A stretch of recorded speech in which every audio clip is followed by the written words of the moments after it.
Good morning, good morning, good morning, and welcome to another episode of On the Couch with Creatives.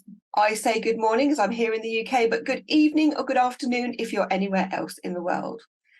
As I'm sure you all know by now, Creatives is part of the Creatives Professional Networking Group, the private group for creative professionals everywhere, where we help you to develop and grow your creative business.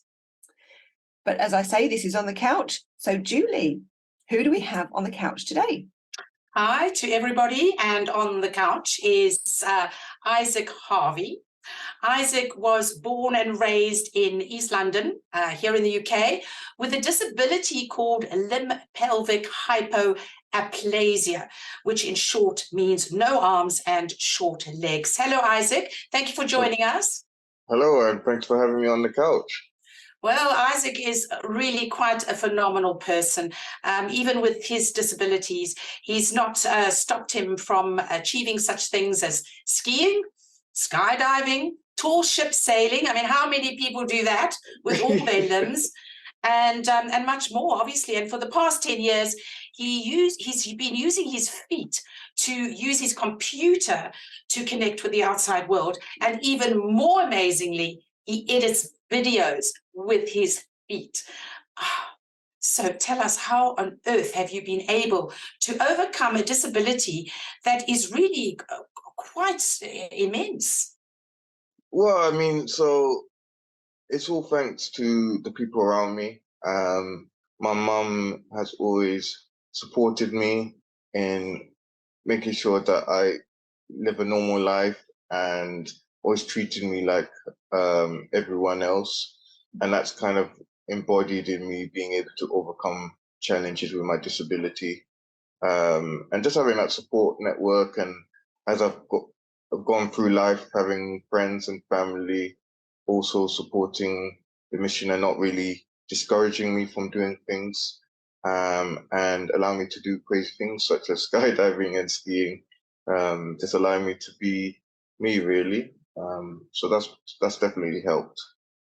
Well, you know, you just said allowing you to live a normal life, but you know what? I think you live an exceptional life. I've said to you so many times, you tire me out. You know, anybody watching, if you go on to ISSAC's LinkedIn feed, he's all over the place. He's all over the place doing the most amazingly fabulous things, and you know that the most of us would be tired and knackered even doing half of what you do, ISSAC. So tell us more about what sort of activities you do and the concept behind Wheels and Wheels for Wheels.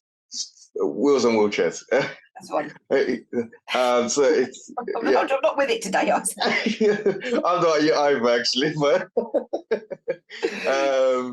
so it's roller skaters pushing wheelchair users in a sports wheelchair with an adapted third wheel in the front so that it doesn't cause wobble. So it becomes a three-wheeled wheelchair. And as mentioned, we take part in marathons. We skate in Battersea Park on a weekly basis.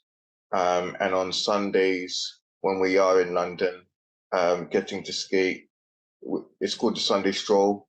And that's about 200 skaters skating the streets of London. And yeah, it's all marshaled and we go on the streets, and it's a really cool experience.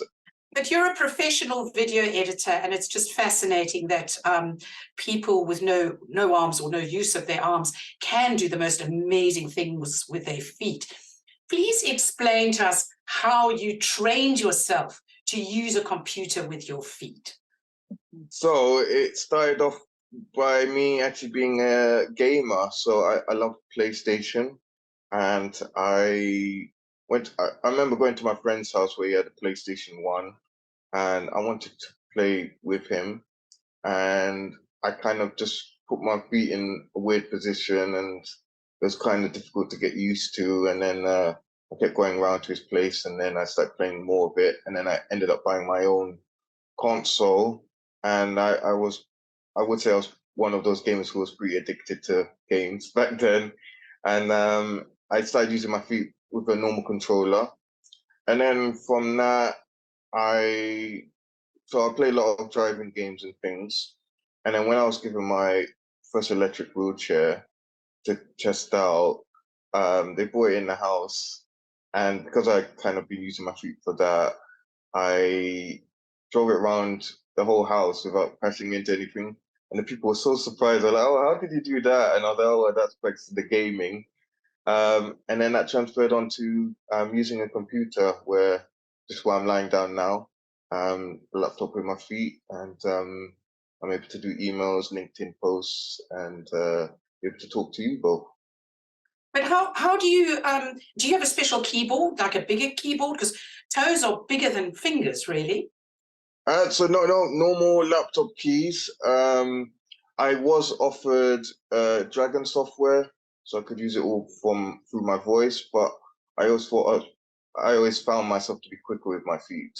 So yeah, no more keyboards. Nothing's really adapted on the laptop itself. Wow. That's just And amazing. it is. And what support did you get through sort of college? Because you went through and sort of learned how to do video editing and things like that. So what support did you have throughout your learning? So in school, I had learning support assistants who would help me during class and would write down things for exams, help me for food during lunchtime, and change me for PE and things.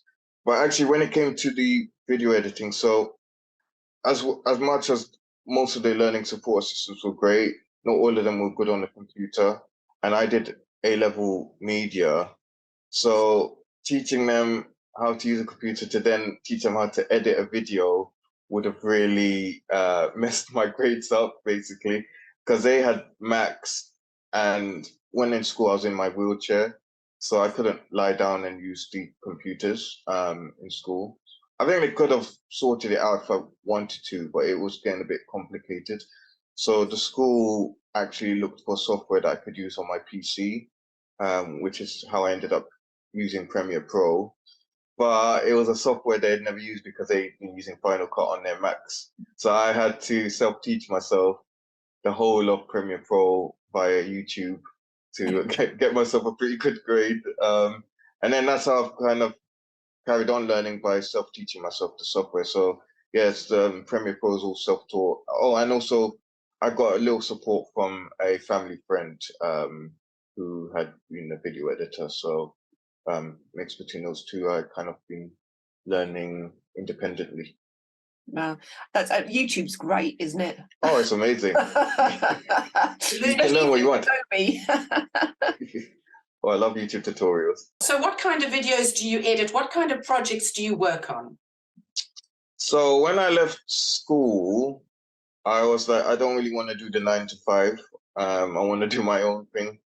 So at the beginning, I did YouTube vlogs, filming my adventures and what I'd get up to. So as we said about the skydiving, the skiing, things like that, I filmed kind of the journey of doing all of those activities. And I would just edit those videos of just myself, but not really talk about disability, because back then I didn't see a reason for me to talk about disability. But loads of friends and family were saying, "Oh, you really need to talk about disability in these videos. You can really, educate and impact people's lives and things." And I thought, oh, I don't really want to do that. I don't see the point of doing that. So I continued to do that for a while. And then I was given an opportunity to give a talk about overcoming obstacles, where I was talking about my life and different challenges I have to face.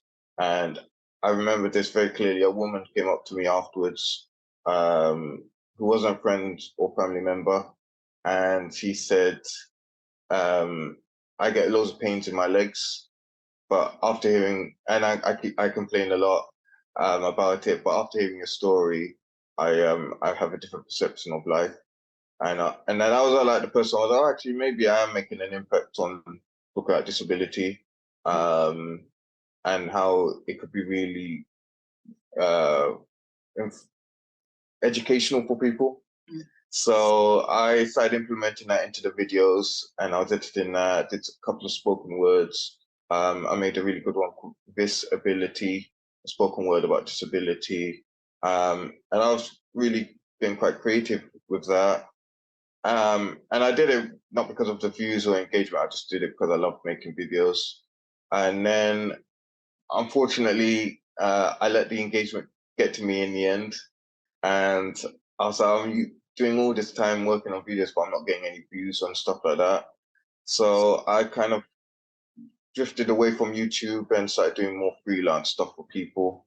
So I've created quite a lot of different videos, documentary short videos, corporate videos. So a nice mixture of things. And I like to do different things anyway, because my brain wouldn't like to just do the one thing. So I've kind of stuck to not having that 9-to-5 mindset, just kind of going with the flow. Yeah. Racing with it, you mean? Yeah, Racing that's with it. it on turbocharge. Yeah, that's it. Yeah, you're right. Yeah, good point. Good point. Do like, see, now you see it, now you don't. Yeah. But you touched on a really good point about what you do and how you do it, and the fact that you don't make it about your disability, you make it about all the things that you can do. And I think that is a really great thing to do, because, you know, clearly, and again, not to be offensive, but, you know, people can see that you have a disability.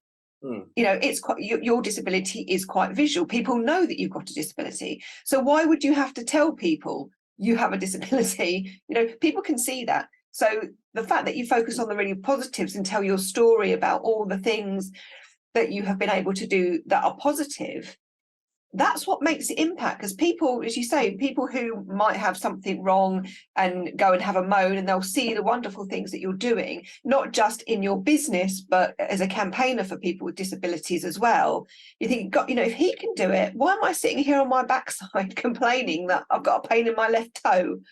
I just find it amazing that you would even get on a tall ship and then film it. I just find that amazing. Well, to make it worse, I also knew I'd get seasick, so. And actually, for the first time, I was really bad. But when I was okay, I really enjoyed the experience. And I did meet a woman on there who got really bad seasickness, but she found these patches, which can go on your neck and it stops seasickness. Okay. So I ended up doing it again. And people were like, oh, you're crazy for doing it again, knowing how ill you got. But I used this patch and it worked a dream, actually. Oh. I went on a 6-day tool ship voyage, and I was only ill once for like half an hour. Wow, that's good then. Yeah. So I just love the fact that you just don't let anything stop you. It's like, I'm as a dog, but I'm going to do it again. I'm going to conquer that seasickness. I'm overcoming all this last seasickness. Oh, well done you.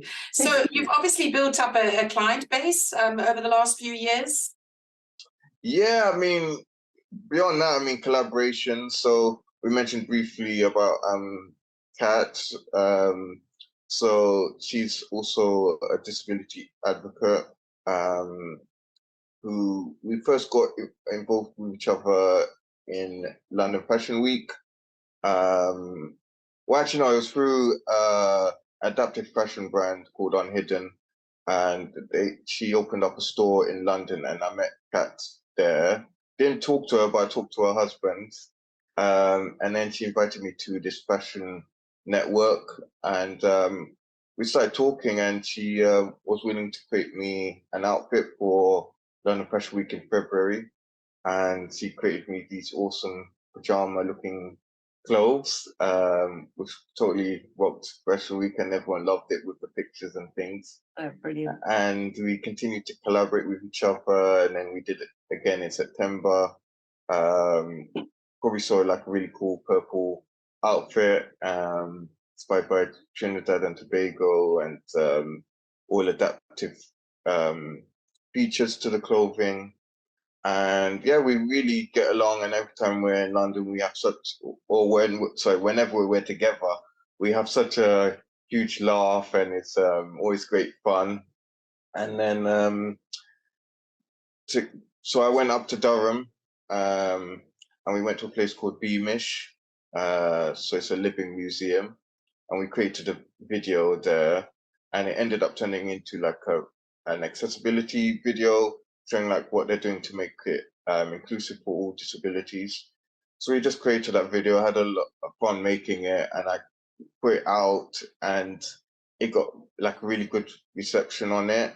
And we ended up talking and really seeing that there's a gap in the market of people who have really good accessibility, but they don't have videos for it.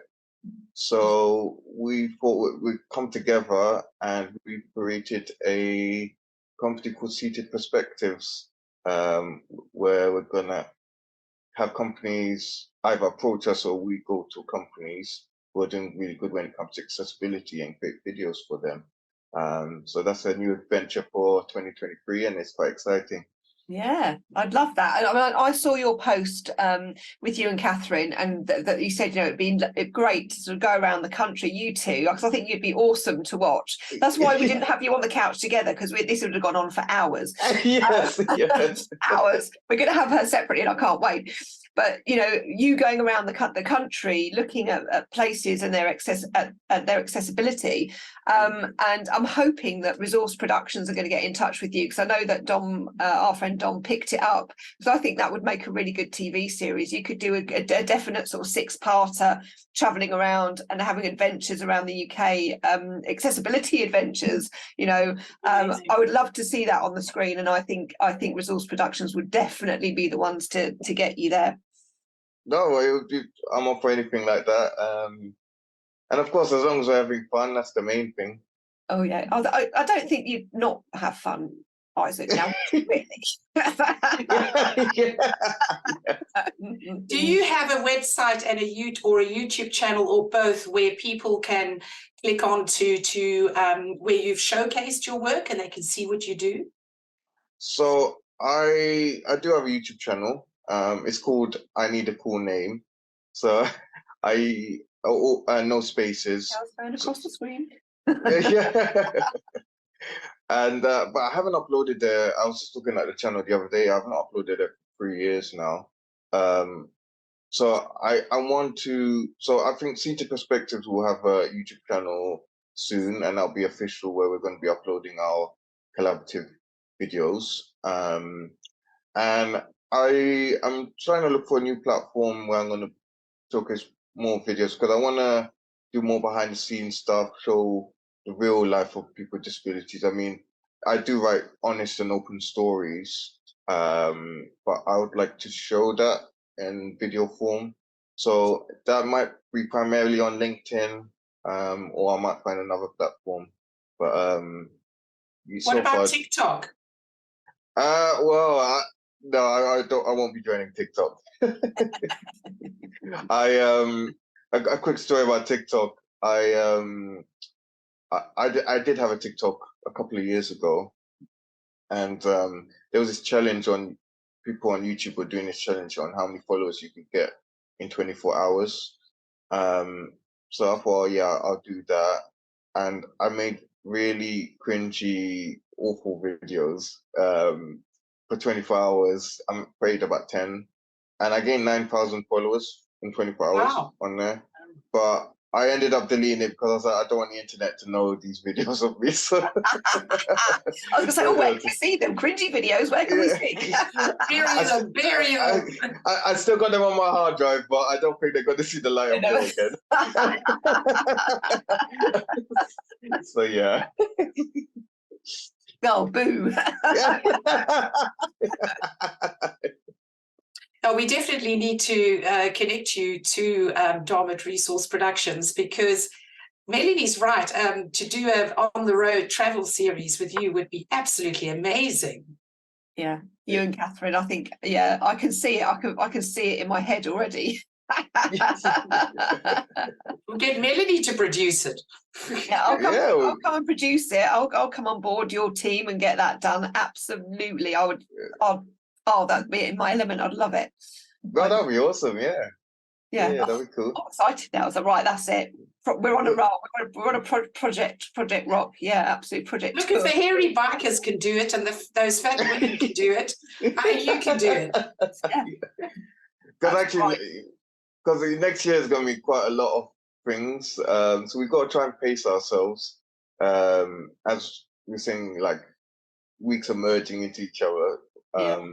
So trying to pace it. But another big thing happening next year is there's going to be a disability expo in the Excel Center.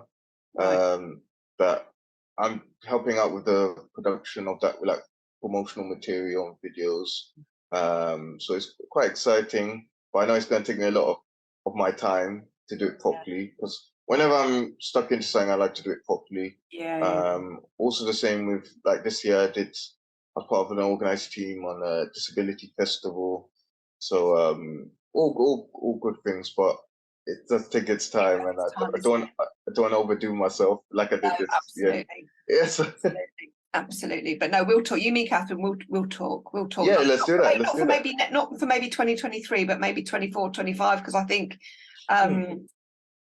it's got to happen. I think that would be. Oh, it has to. I can see it. Yeah, Definitely. absolutely. And with your sense of humor, it'll be wonderful to watch. Oh yeah. Oh, Kat's sense of humor is even funnier than mine. So yeah, I can't wait to have her on the couch. Yeah. Oh, you're gonna have you're gonna have a good conversation and a good laugh. Yeah. So what are your 3 top tips, or any top tips for disabled creative people? Yeah, okay, so I think number 1 is to be authentic and honest. That's something I'll say briefly. Like I even though I overcome things with my disability, mental health was like a big thing for me, overcoming, especially be seen as this inspirational character or motivational person, and not really being comfortable talking about my emotions publicly, because I thought, as this inspirational person, I can't really talk about anything negative or feeling down and things. So me being honest with myself really turned into my content, and actually people seem to be more engaged with my content because of that, because I'm just showing it as a normal person, sorry, not normal, everyday person. No such thing as normal. No, you're right. No. Yeah, the everyday person who has a roller coaster of emotions. So I just, through my content, I like to be authentic and honest. Secondly, I think it's doing it collaboratively with like-minded individuals. You can really get the message out there. And it's also an opportunity to learn new ways of thinking. I mean, I have a physical disability, but being on LinkedIn and being able to connect with other content creators who have a disability, I've been able to learn on different ways of looking at things, the importance of captions, web accessibility, so much. It felt like I was living under a rock before I joined LinkedIn, honestly. So the amount that I've learned, it's amazing. I think this conversation wouldn't have happened if I wasn't on LinkedIn. So it's great to be able to do that content-wise. And thirdly, and we've said it, most of this conversation is like having fun while doing it. If you're having fun, then it doesn't feel like work, or you're just doing it as what you love. So those are my tips. Fantastic. Well, they always say, if you're a creative person, or any kind of person really, that if you're not having fun, or you're not doing something passionate, it can kill your soul, really. Oh yes, 100%. Yeah. I mean, even there's some videos that I really don't enjoy doing, and yeah, it does kill my soul actually. Doing it, it's like, when will this video end? And it's usually the ones which take the longest to do. So it's like, I want it done. Well, that's very normal. You get that block, don't you? Or it happens to me often when I'm editing a video, and I think, oh my God, this is taking so long. And then the longer it takes, the more I procrastinate. So the Yes. longer it takes. Yeah, so we all suffer from that. Yes. Yeah, absolutely. We really do. It was like that with Scooch. You know, by the time I finished my editing the first film, I never wanted to see it again. Not ever. If I see this, if I hear it, if I hear that theme tune one more time, I'm going to puke. I can't take it. I can't take it anymore. We watched it at the Horsham Film Festival a couple of weeks back, and it was up on the big screen. And because I hadn't seen it for nearly a year, I haven't looked at it really in a year, and I was like, oh, that's pretty bloody good, actually. Yeah. It was dreadful towards the end because there was one point where I said to her, you need to extend the music back over the last edit and then bring it in. And she said, I can't do this. I can't. I said, it's 3 bars of music, Melanie. Just extend it back. I don't know what to do. This is from the woman who we got all the music cut to the exact frames, and then she wants to chop bloody 10 seconds off of it. I was like, you can't do it now because he's done the music to the scene. Blame it on me. Blame it on me. I've got broad shoulders. Just cut the thing. Anyway, it worked.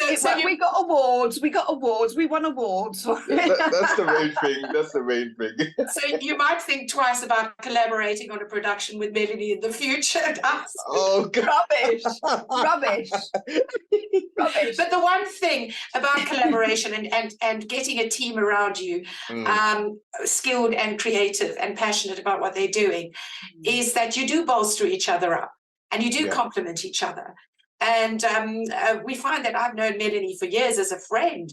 And as you know, when we get involved in productions together, we find that we really do complement each other. She has weaknesses, I have weaknesses, her strengths. You know, it's just, and when one's going mad, the other one pulls the other one down to ground and says, whoa, you know. So it really does help. And especially in video production, I know you probably, as you were saying, feel slightly isolated from the world, and LinkedIn connects you to the world. But it's those connections that really help. Yeah, really meaningful ones really make a difference. And as I said earlier, it's giving you a different perspective on things, because sometimes, you know, you do it solo and you just have that one direction, but then someone else comes in and says, oh, how about this? And they say, oh, actually, I didn't think of that. So, you know, it can really transform a video by having that team. Yeah. And just having 2 or 3 other pairs of eyes on it and picking up things that you miss. You know, none of us is perfect. No, you can't do it on your own. You're absolutely right. You can't. It's so much better together. That's a really good slogan, because it really is. Right, we have come to that part of our show. My second favourite bit, because obviously my favourite bit is having wonderful guests on. So this is my favourite bit of the show. It's not my favourite. It's my second favourite bit of the show. Right. My values jam cards. We're going to values jam. Brace yourself. So I'm going to just run my finger along the cards, Isaac. You pick one, and we're going to talk about the value on that card. Oh my gosh! Say stop when you want me to stop. Stop. Stop. Right. Okay. What have we got? Oh, try not to throw them all over the floor. Right. Ooh, this is spooky, Julie. We've got another really good one here. We do these values, and our guests have always picked the card that is kind of really quite important to them, a value that's, and it's just so spooky. This is a really good one for you, really good one for you. You pick freedom. Okay. Which, well, there you go, freedom. So, Isaac, because we're creatives, we're going to ask you about it creatively. What does freedom mean to you? What does it look, feel, and I was going to say smell like? I know it's not smell, it's sound. What does it look, feel, and sound like? I mean, you can tell me what it smells like if you like, but what I meant was sound. Go on, tell us what it smells like. It smells like fresh air, but there you go, wasn't that hard? Yeah. I'll go back to bed after this, I tell you. Freedom, yeah, that's a good point. I mean, I feel freedom to me is having flexibility, having choice, and yeah, just being able to live life, basically. I feel, with disabilities, there's a lot of restrictions on the world, which is disabling its people. And, we don't have the flexibility of things. But as the world's advancing, here in London, I'm able to travel independently now and have a bit more flexibility. I guess that is now having that freedom. It's not perfect, but we have come a long way, so I'm very grateful. And being able to, again, connect with like-minded individuals online who are changing the narrative in the conversation when it comes to disability. It's giving us freedom to speak our minds. So yeah, freedom is a future that is inclusive for all. Yeah, absolutely. Right. So what does it sound like? What does it sound like? What does it sound like? I'm determined to get that in now. What does it sound like? Yeah, well, actually, okay, I'll give you a good answer. It sounds of different voices from different communities talking with each other. Oh, I like that. Did we get around to the smell of it? Fresh Oh air. yes, yeah, it smells like fresh air. Oh yes, we did. Fresh air. The wind in your face. Absolutely. Yes. I think that was so good. I think I'm going to add that into all the other ones as well. What does it smell like? Yeah, you have to now. Oh God, we did ask somebody who was it? We asked what does it taste like, and I think it was Guy Masterson who we were asking what his thing tasted like, and it was like a rich caramel chocolate. What would it taste like to you? What does freedom taste like? Do you reckon? Well, that's a difficult question. I don't. Maybe fruit salad. Fruit salad. I thought you would go a bit more romantic, like the taste of salt as a spray, Salt and spray, yeah. All the good stuff. All the good That's it. All the sweet and nice stuff. All the sweet and nice stuff. Yeah, lovely, lovely, lovely. Well, on that note, it's time for us to go. We've reached our hour already. Can you believe? Isaac, it has been delightful talking to you, and we'll definitely have you back and catch up on your new and further adventures. But until that time, we have to say goodbye. Thank you for joining us on the couch. Bye for now. Yep. Bye. Thank you, Isaac. It's been a pleasure talking to you. And thank you for having me on the couch, and definitely looking forward to part 2 because there's so much more we can talk about. Indeed.